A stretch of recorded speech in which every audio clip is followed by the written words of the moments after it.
চট্টগ্রামের আঞ্চলিক মুরগি খামারে সরকারি মূল্যের চেয়ে অধিক দামে মুরগি বিক্রি এবং উৎপাদিত ডিম ও মুরগি রসিদবিহীন বিক্রির অভিযোগ উঠেছে। ফলে এই মুরগি খামার থেকে প্রতি মাসে লক্ষাধিক টাকা রাজস্ব হারাচ্ছে সরকার।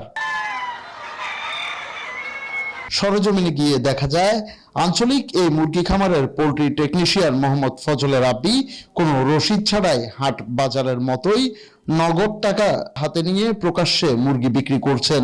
অন্যদিকে টাকা নিয়ে তাকে সহযোগিতা করছেন এই খামারের poultry development officer SHM Imran Khan, যিনি গোপন ক্যামেরায় ধারণকৃত ভিডিওতে রসিদ না দেওয়ার কথা স্বীকার করেন। আমাকে মেমো দিতে তো না, মেমো আমরা মাস শেষে কাটি। সরকার নির্ধারিত মূল্যে মুরগি ক্রয় করতে পারছে কিনা জানতে চাইলে কয়েকজন ক্রেতা রসিদ দেননি বলে জানান। 115 টাকা করে একবার নিই। সর্বোচ্চ কয় পিস নেওয়া যায়? যত পিস নিতে পারো। কোনো রসিদ দেয় না, আর তো মনে করেন সপ্তাহ হইলে এই সময় সেল দেয় সময় কাস্টমারকে কোনো স্লিপ দেয় কেন জানো না, তাহলে ওটা বলতো আমি জিজ্ঞাসা করে দিই। একটা যারা সেল করে ওনারা হয়তো আমার থেকে ফোনটাকে নিয়ে নিচ্ছে, নিয়ে এখন একটাতে 20-25 টাকা লাভ করে বিক্রি করে দিচ্ছে। মানে কোনো টোকেন মোকেন নিতে হবে না, এমনি দাঁড়ালে না আমরা দিচ্ছি, সেজন্য বাড়তি রেট নিচ্ছে। অন্যদিকে নাম প্রকাশ না করার শর্তে এই খামারের এক কর্মচারী অনিয়ম আর দুর্নীতির সাথে জড়িতদের নাম প্রকাশ করেন।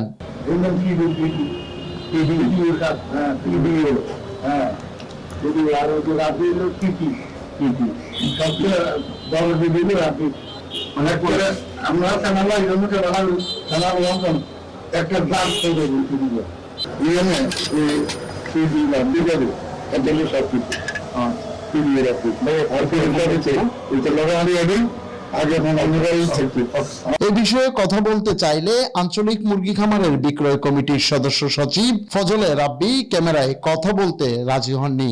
অন্যদিকে এই সিন্ডিকেটের আরেক সদস্য বিক্রয় কমিটির আহ্বায়ক PDO ইমরান খানের সাথে এ বিষয়ে জানতে চাইলে তিনি কিছুই জানেন না বলে জানান। এই বিষয়ে আমার কোনো ধারণা নাই, এটা আমি বলতে পারতেছি না, এই বিষয়ে আমি জানি না কিছু। খোঁজ নিয়ে জানা গেছে এই মুরগি খামারের উপপরিচালক ডাক্তার সৈয়দ ওয়ারেস কামালের যোগ সাজশে অফিস স্টাফরা এসব অনিয়ম করছে। এসব অবৈধ আয়ের একটি অংশ যায় তার পকেটে। যদিও তিনি অভিযোগ ভিত্তিহীন দাবি করে অভিযোগ প্রমাণিত হলে বিভাগীয় ব্যবস্থা নেওয়ার কথা জানান। না, আমাদের রসিদ দেওয়া হয়, বিক্রি কমিটি সেটা যথাযথভাবে পালন করে থাকে। অতএব এই ধরনের অভিযোগ ভিত্তিহীন। অভিযোগ যদি প্রমাণিত হয় তখন বিভাগীয় যেভাবে ব্যবস্থা নেয় সেভাবে নেওয়া হবে। আমি যদি অভিযোগ আমার উদ্বোধন কর্তৃপক্ষ আছেন তারা দেখভাল করবেন। রসিদবিহীন বিক্রি, অতিরিক্ত দাম আদায় এবং বাছাই করে মুরগি সরবরাহের অভিযোগের সত্যতা উদ্ঘাটনে নিরপেক্ষ তদন্ত প্রয়োজন বলে মনে করছেন সংশ্লিষ্টরা। জুনায়েদ হাসান, চ্যানেল 9, চট্টগ্রাম।